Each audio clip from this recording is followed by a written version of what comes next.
This stocking match that changed my youth and lost innocence. Somehow, he knew I didn't have the courage to hurt him. In the few fleeting seconds, I was faced with the moral question of the moment: be it civil or exert force. I wisely chose the former, and with all the decency I could muster, clutching the vial pills, I slowly backed out and ran to the truck. Let's get out of here. Step on it, Joe. Okay, he gunned the engine. What'd you get? You ain't gonna believe this shit. He thought it was a junkie. Oh, he coughed up with ease, holding up the pill bottle for him to see. You gotta be kidding me, man. That's all he got? What about the money? He was an old man, Joe. What was he gonna do? Strong on the fucking guy?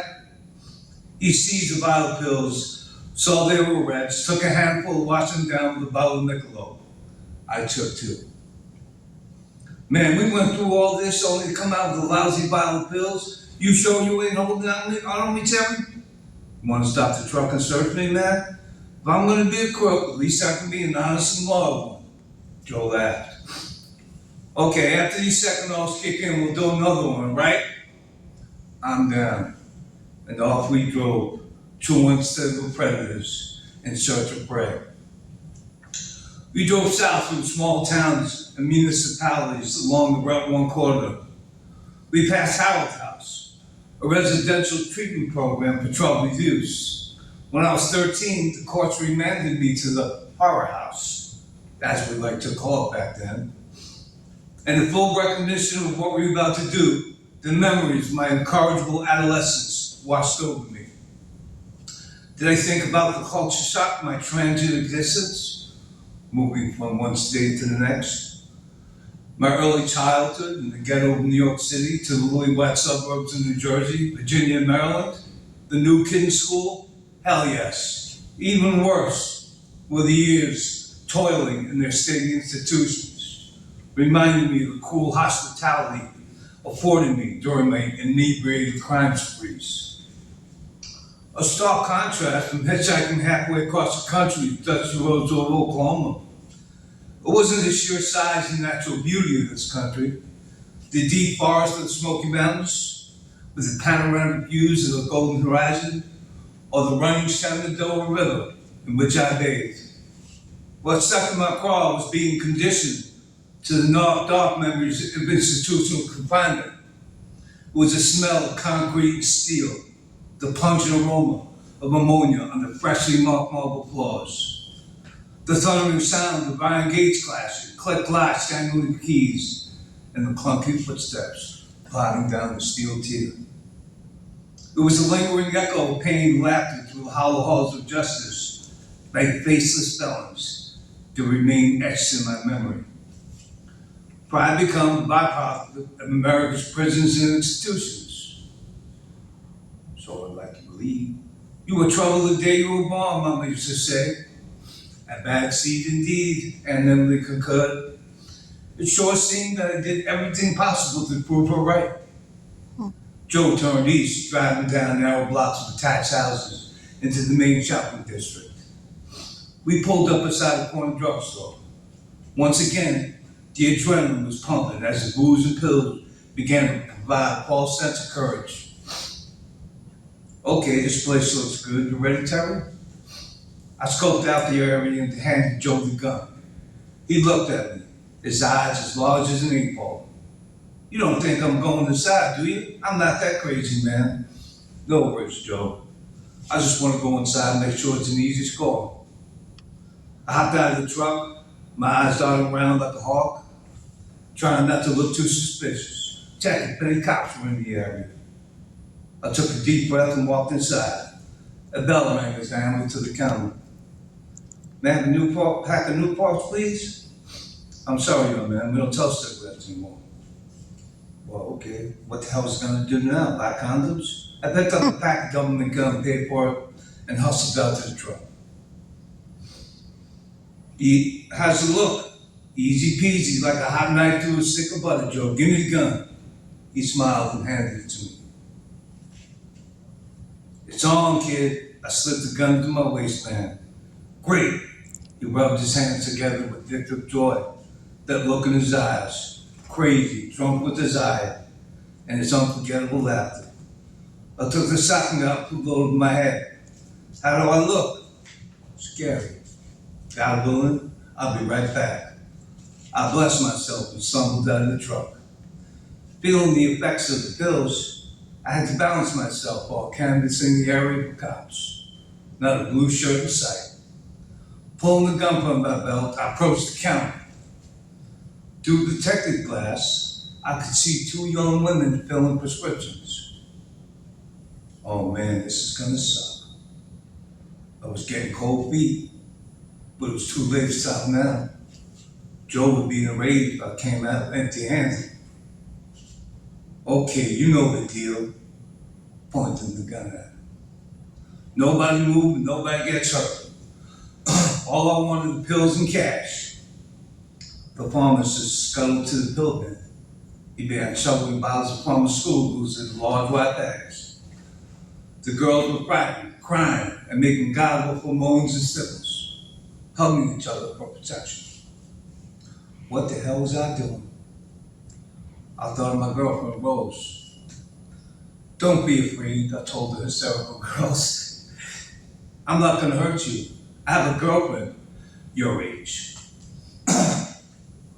As if that information would assuage their terror. The pharmacist handed me 2 bags, overflowing with prescription bottles. I backed out carefully, gun pointing, head turning, eyes peering, trembling with fear, until I reached the door and ran to the truck. My heart was pounding and riddled with ambivalent emotions. Excitement, pride, fear, guilt, shame. It was as if I were dancing on a high wire. I managed one hand free and opened the truck door, almost dropping the bag of pills. Let's get out of here, Joe. Step on it, go, go, go. Yes, we did it. We were whooping and hollering as if a high school football team just won the state championship. We stopped at a red light. What you got? Open the bags, man. You don't know anything about pills, Joe. Reaching into the bag, I pulled out a large plastic jar, pouring the white tablets into my sweaty palm. What are these? Holding out several pills. He snatched the jar from my unsuspecting hands, letting the pills fall through his fingers like a child playing in the sand. Held one up to inspect it closely, with the delight of a jeweler examining a prized gem. Damn, these are Quaaludes, Rover 714s, straight from the factory. We get $10 a piece on these in the street. We're rich.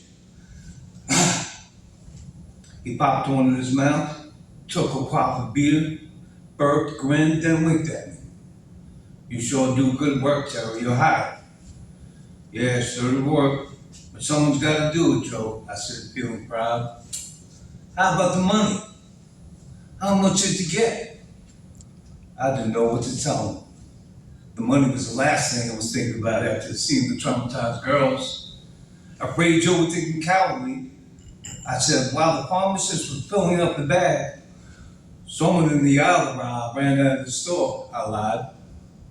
You let someone out of the store? What are you, crazy, man? You let him get away? What the hell was he gonna do, Joe? Shoot the fucking guy? Hell yeah, I would have busted a cap in his ass. Oh, really? I'm gonna tell him he didn't have the heart to go into this store in the first place. Never mind shooting someone sneaking out. He was talking smack. Yeah, and then we get the death penalty if you die. They don't have the death penalty in this state. You let someone in the store? I can't believe it. I ain't hurt nobody, Joe. Got that, man? The light turned green. I heard the faint tone of a siren and an all too familiar feeling of angst, like Mama waiting for me on the 5th floor with belt in hand when I was late for dinner, or before I climbed into the ring during a short injury-plagued boxing career. I looked out the window, praying it wasn't the police.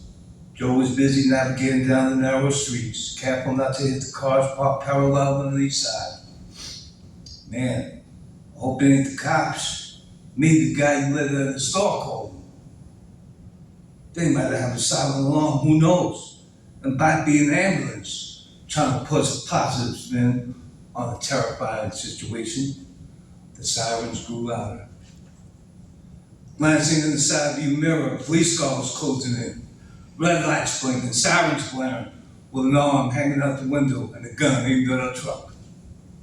It's the cops, yo. Fucking cops. Hang on, man. We ain't getting caught. The engine roared as he stepped on the gas. We swerved and thud, bang, our bodies jerked along with the clattering sound of the collision. Sideswiping parked cars. Pop, pop, ting! A bullet ripped through the van. Holy crap, they're shooting at us, Joe. What the hell are we gonna do now? He turned and glared at me. A look of seriousness and horror blanketed his face. Throw the fucking gun out the window.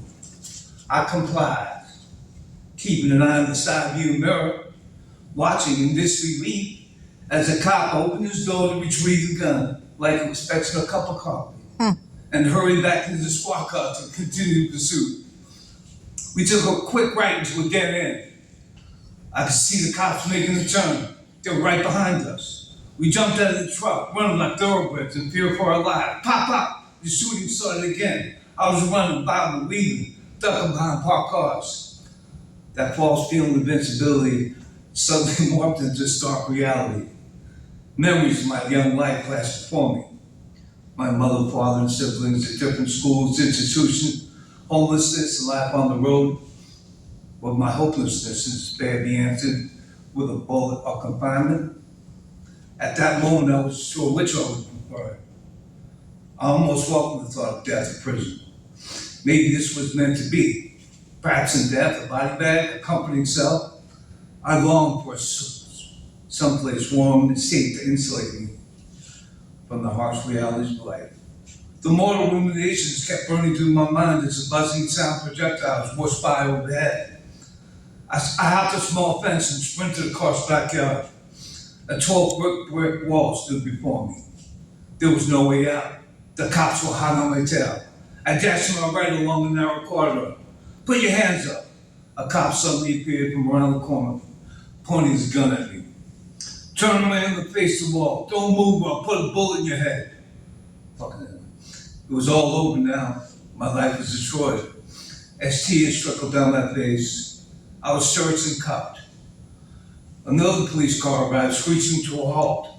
Out jumped a red-faced sergeant, hand on his gun, running towards us. You dumbass motherfuckers. Wham! He punched me in the face, opening up a cut by my left eye. And their way, too. What a disgrace.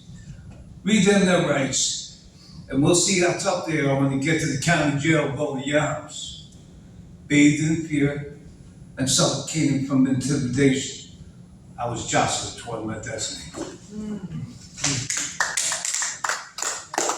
Sorry, what county jail? Hudson County. Hudson County, Jersey City. I know it. Yeah. I lived in Cliffside. Yeah, I'm living in Fairview. My daughter went to Cliffside Oh, Park really? High School. I Yeah, did also, yeah. I lived in Cliffside Park. Yeah. That's, I'm just finding my voice. It's really interesting. You know, just like, Really good there. man, thanks. really. Excellent. Yeah. You stoked about your work? Yeah. Good. You should be. It's good. I'm gonna Plus sign your up for delivery. crime tomorrow. Whoa! That's what he's talking about. Exactly what I was He's a hell of a deterrent. Plus, I like that you speak very loudly, like, Animated, yeah, You have moats. I love it. emotes, yeah. It's good you didn't shoot the guy. Man, those girls, man, You that wouldn't was be fucked reading up. it. I cried when it was like that. You consider, I got a conscience, you know? you consider yourself lucky? Oh, yeah. That's what it's called, lucky fella. That you did shoot. Appropriate. That you're here. And the name of the pharmacy was Lucky's. No. Oh, really? Yeah, Lucky's Pharmacy. No kidding. Yeah. I got sued that day, you know. I know the name of the other one. But Lucky's was Palisade Park on Broad Avenue. What happened to your crime and partner? He died, that's why I started the story. I was just gonna He ask, died. Yeah, that's how I started out, talking about him. Was he your age? Joe. Was he your age? He was a couple of years older than me. He was a senior in the football team. Wow. He was a real tough kid, you know. Lineman. Irish too. No, Italian. Freaking. I felt so out of place. I was Well, in that's- Bambi, that's New how the Jersey. My Italian name do it, in the valley, you were dead. Yeah, no family. Yeah. 10 sticking, but that's okay. Yeah. But You ever go yeah. back there to that? Oh yeah, I went there. Was there just my 60th birthday last summer. You did some research back there, huh? What? You did some That area research. is like, there's nothing the My way. daughter lived there. My girlfriend lived there Yeah. too. We It's- broke up. Yeah. It's nothing the way it was, It's right, but I was up there with her. I was always worried about her. you know? And a dog and everything, and I couldn't get it. That's just like this. This is how it happened. It's like It's a whole new world. yeah, it is. Yeah. You know, and so much money is coming. Like to I that went to my area. second love, you know. Yeah. You know what I'm saying? So I Yeah. put 12 years into this, man. I'm not gonna let it go. You know. You should. Hell no. No. No. We're It's so behind you. rich. It's, Yeah. it's so rich. Yeah, we're behind you on this one. Absolutely. My writing class sent me to Iowa for a week. But Iowa Writing Festival, $3,000 they gave me, you know. So my Absolutely. editor's 95. It's a good sign. It's beautiful.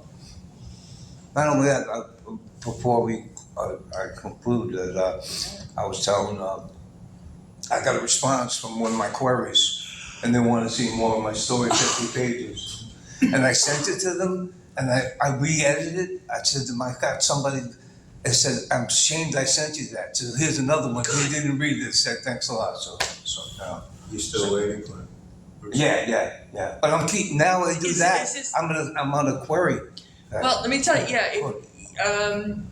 I took a class on how to identify agents. Right, we talked about that. Right? Yeah. So I can, Yeah. give you, It's interesting, the process, because I Yeah. feel my voice coming on. You know, it wasn't like that. I got over 1,000 words out of 12 chapters, you know. And so I got 31 chapters. I always So, need well, a drink after you read. No, it's like everything I learned. It's like my voice, everything that doesn't belong there, you know. Anyway. Right? Edit, right? Yeah, it's Kill just- the darlings, yeah. right? I learned it from my writing class. That's what's really good about that, you know. Do you have a hard time deleting things that you wrote? I'm sorry? Do you have a hard time deleting? No, I don't delete them. I just cut them out, put them somewhere else, right? Right. Yeah, for later use. Yeah, And some I just delete that don't belong there, but yeah. yeah. The reality is good. As you were reading it, I'm saying to myself, I gotta fuck with this guy. The No, I got a words, real not crazy your life. physical voice, but your written word, the voice is so, Right. Voice is strong. so strong. Nobody could be writing those words, A good audiobook. but Terry, yeah, the written good. word, the voice is so incredibly. But you Oh, like we that? built a prison together. But you like Oh, that? it's a journey down there. I've become boxing team, become a sports editor down there. My first gig, sports editor in prison. How about the thing on boxing? Put him in one place. I was gonna say that, but yeah, that's when I got my first gig. Yeah, if you I was a hell of a Scrabble player. I got a thing with words. Speak Spanish. really, I'm learning Creole, some Creole. Work with my dog. I listen to Creole tapes.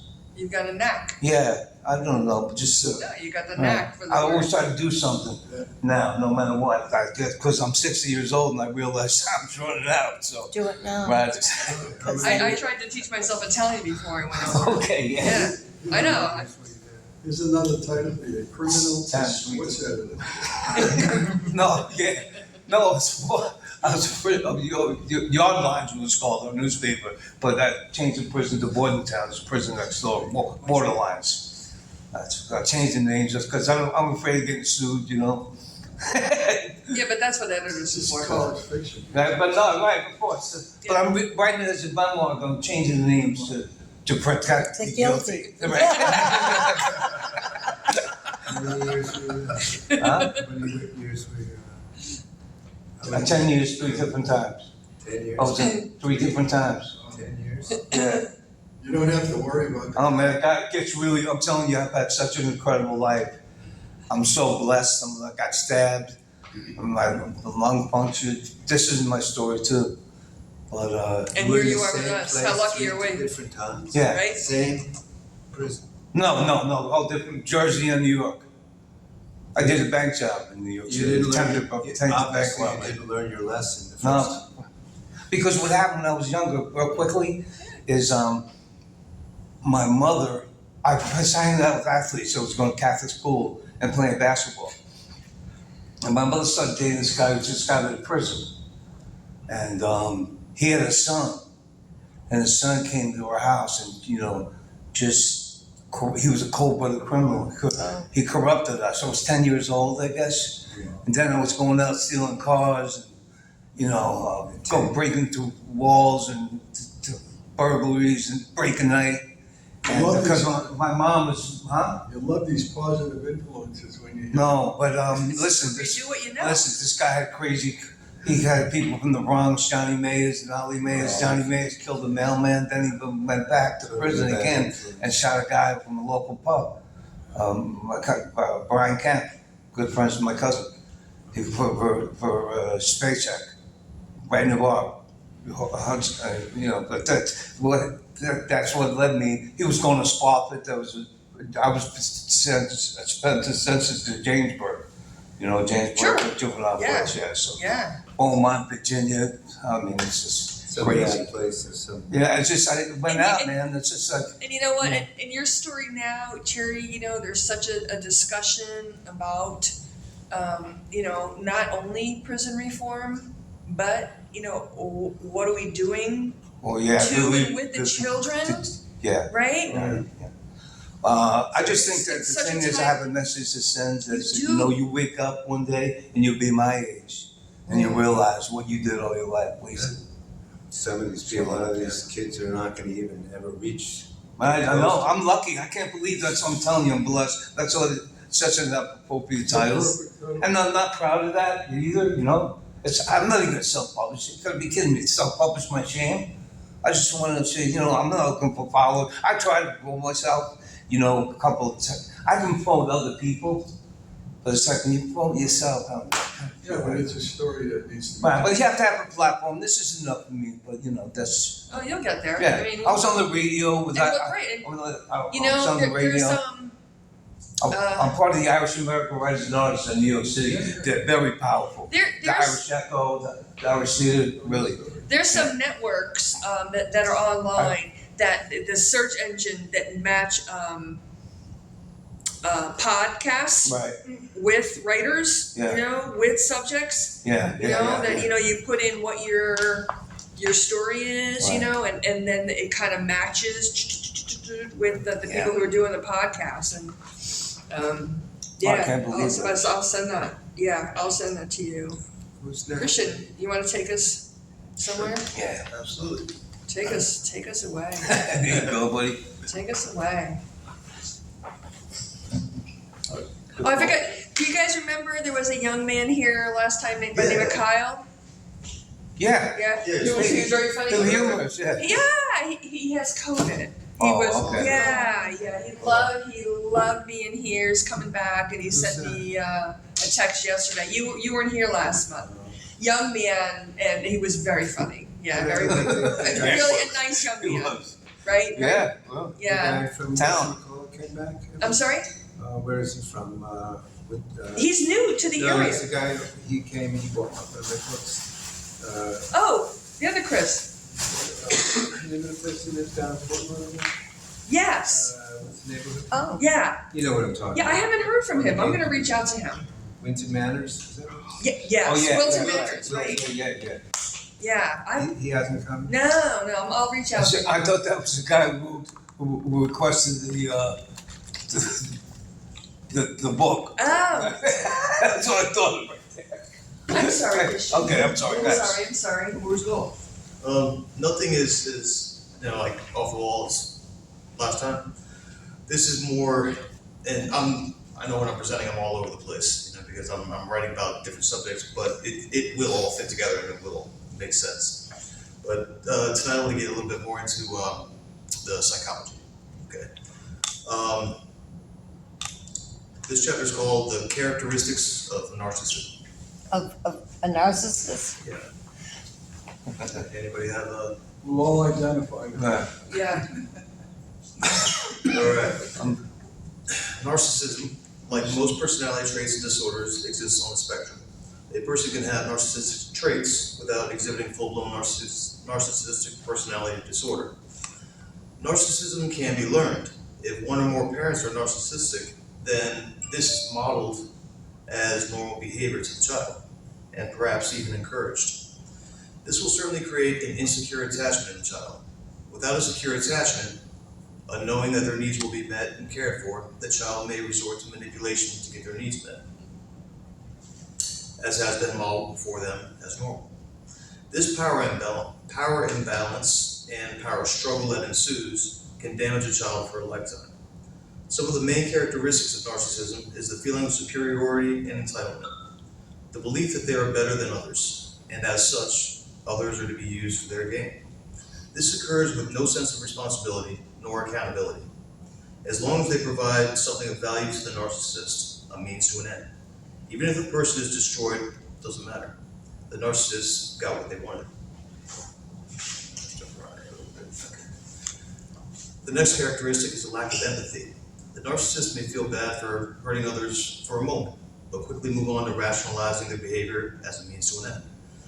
The moment of cognitive dissonance has to be resolved through either rationalization or blaming the other person for making them do whatever they did. They cannot accept responsibility or accountability for their actions because that would make them look bad. That cannot be a possible outcome because they're both superior and entitled. Remember? Make no mistake, they know they are hurting other people, but feel as though they are above accountability or simply don't care. Another characteristic is the importance of their reputation. It is their bread and butter, but this reputation is a facade, a false self that they created to make themselves look good and get away with what they do. They surround themselves with yes men that will agree with them no matter what.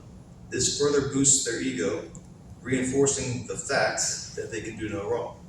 Should the mask ever slip and someone sees them for who they truly are and try to hold them accountable for their actions, that person is now the enemy, simply for knowing the truth about them. This person is now a liability, a threat to their reputation, the facade, the false self that they have created. This person must be discredited, their reputation attacked and smeared. They must be destroyed before the narcissist's reputation suffers, before the truth can be done.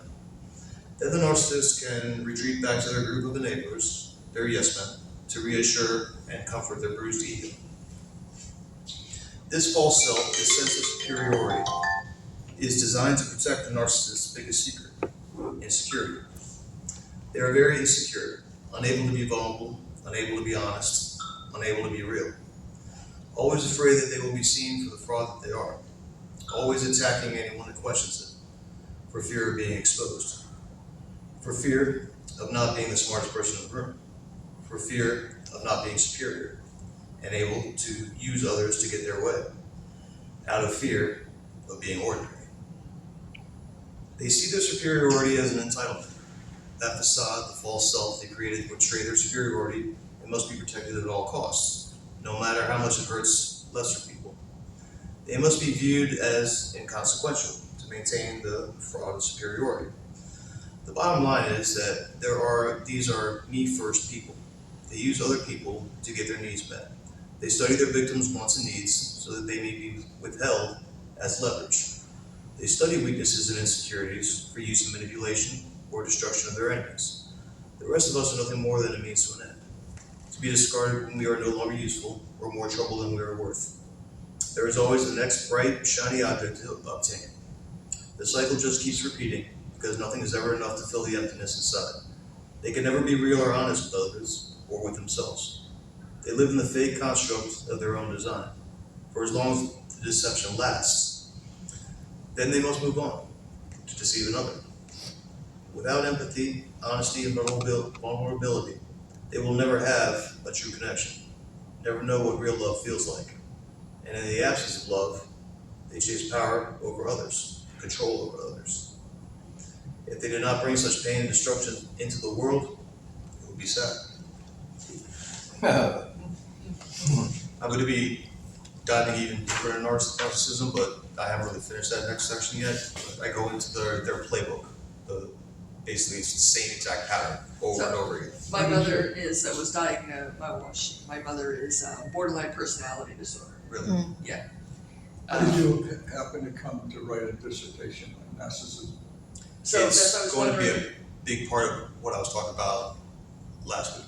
All right, the reason why I'm diving into I was narcissism, gonna ask you the answer, what is your connection? I went, my mom, there you go. and Like, my last relationship, which brought back up all that old childhood Same here. shit, turned me into a little kid again. I am on my third marriage. Not to get too heavy into it, but the Will Smith slap, Yeah. you know, that's textbook right there. Did you know what was going on? What's that? Did you know what was going on consciously? probably Also, not. yeah, It's hard. it's very hard. Yeah, I used to get the shit beat out of me and everything, you know. It's what it was growing up. But what you grow up in is normal. So, and I'll be getting into this later. This is Yeah, and I'll be getting into this later because good. narcissism and empathy are basically two trauma responses. It's two sides of the same coin. They're both created from childhood trauma, okay? But the narcissist is gonna lash out at others and try to manipulate to get their needs met. Where the empath is gonna say, I'm never gonna fucking do to somebody else what was done to me. I'm never gonna hurt anybody like that. So it's two different paths out of the same childhood trauma, which is, I dive into all that. you know, That's to get good. into that. But not really done with that section. But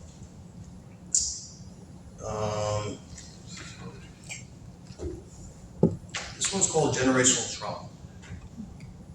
I'm already high-fiving. All right, cool. All right. Generational trauma is continually passed down through families unconsciously until it becomes conscious and is healed. This breaks the chain.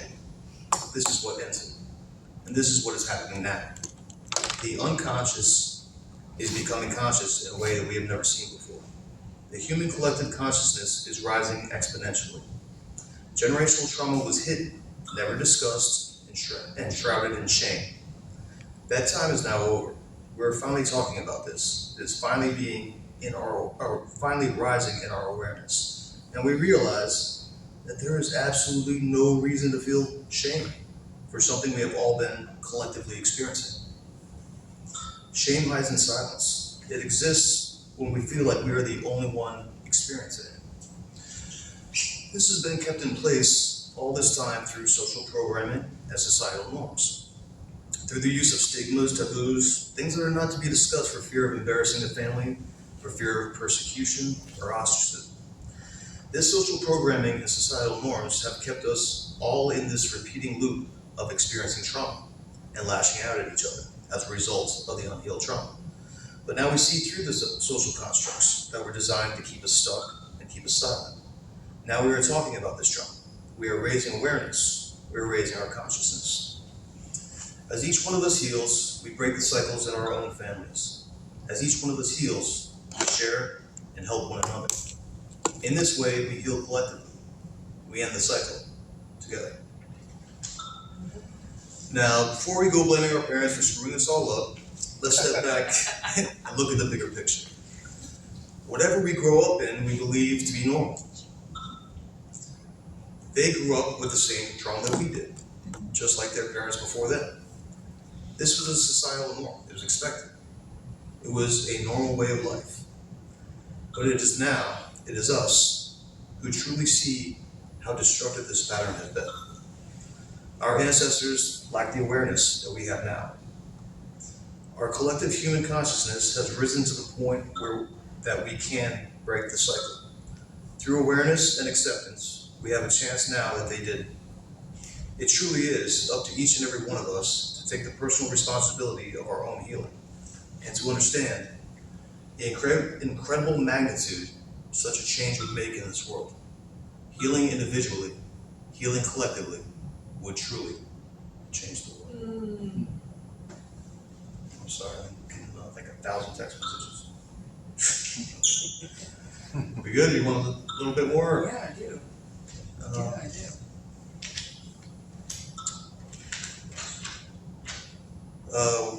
Wounded inner child? Wounded inner child? Oh, We're talking about I can generational relate. trauma. Let's roll. yeah, Okay, all right. let's go. Okay. We carry within us our childhood traumas. These manifest as triggers or overly emotional reactions to certain situations. It also manifests through our defense mechanisms.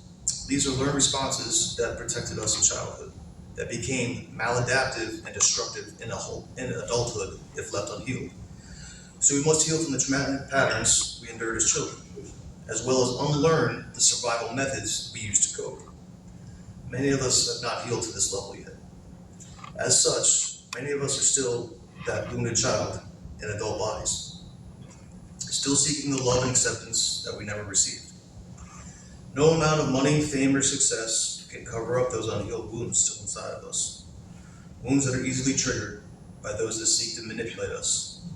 When this happens, when we are triggered in a way similar to what we experienced in childhood, we run straight back to our defense mechanisms that we used then.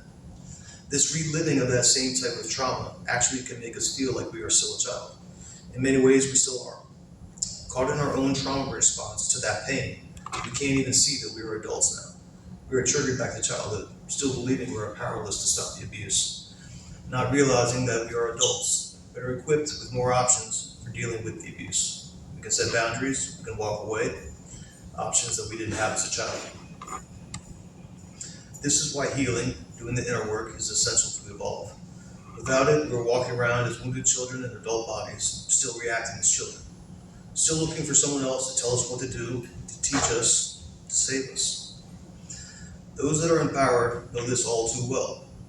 Wounded children are looking externally for help, easily manipulated by a narcissistic agenda, easily triggered into dysfunctional emotional states. And when we are in overly emotional, dysregulated states, what is it that we are not able to do? Think rationally, logically, and clearly. Easily manipulated, emotional, wounded children, easily led astray by authority figures that we have been conditioned to obey without question. Generally, generational trauma has made it easy for them for far too long. What do you do with an emotional child if you have neither the skills, nor awareness, nor desire to help them heal? You distract them with entertainment. As we begin to heal, we may need some help through therapy, research, counseling, or coaching. But once we reach the point of understanding what we are dealing with, we begin to understand that we must look within, that the answers we need are within us. A good therapist can educate us on what we are dealing with, but ultimately that they must lead us to finding the answers within ourselves. When we realize the answers we seek are found internally, instead of seeking them externally, that's a true leap forward. This moves the locus of control internally instead of externally. This means we take control of our lives, that no one else has control over us. Unless we are wounded or unconscious, we take our power back as we heal. We realize the only way someone has power over us is if we give it to them, if we agree to it. A wounded child will do this, a healed adult will not. This is why generational trauma was such an effective source of control. This is why it's so imperative that we heal, why we must break the cycles of generational trauma. It's the path to freedom. It's time we grew up. Let me ask you a hard question, that's great. Do you believe anyone is normal? And I grew up with the readings of Thoreau and Emerson, who rely on self-reliance and you are a judge of your own destiny. I still think that applies. I do too. Okay. I do too. Absolutely. With the Oh, pit yeah. holes, obviously with the pit holes along the way. But, Well, John Bradshaw Can't be a did that visual. whole No, series. you can't. And that's the thing, and I get into that in another chapter too. It's where a lot of the way this world is constructed and society is constructed is to make us believe we're victims, to keep us in that state because we're easily controlled. And that's Which is part of the narcissist plan. exactly right. Mhm. And that's kind of how I'm tying it together. Is that once I go, the next chapter is going to be the narcissist playbook, right? Step by step, what they do. It's not like Dante's Inferno. Then when you know how they operate and how they trigger us and how they manipulate us and control us, you can see it a mile away. You know, what's the name of the book? the bigger picture, psychological perspective, the new normal. What stuff? John Bradshaw did that whole thing, and then years ago, that was even on PBS. Like, The Inner Child and So look at everything. it, okay, like I said, my mother is borderline personality, but as I told you earlier, she spent the first 2 years of her life in prison, Of okay? course. So No there's, question. right? Right. So, When okay, you grow up with that type of an energy, that's but an then, environment. I dive further into the background, and her mother, my main character, Annie, who is single and pregnant, the trauma in her life Mhm. was incredible. And that incredible trauma is what your mother came Which into. was- Is it was trauma, what my that energy, grandmother that came traumatic into. energy is how your mother came into. Oh my this world. gosh, you know what happened to my great grandmother, and then how my grandmother was raised, and then my mother, and then me, who moved 1,500 miles away. Yes. Not a coincidence. No, it's true. Right? Yeah, wherever But you so go, you take generational, yourself. right? It is. I'm Absolutely. so down with you, but yeah, it's And- all about, right, We're talking- spotting it, understanding it,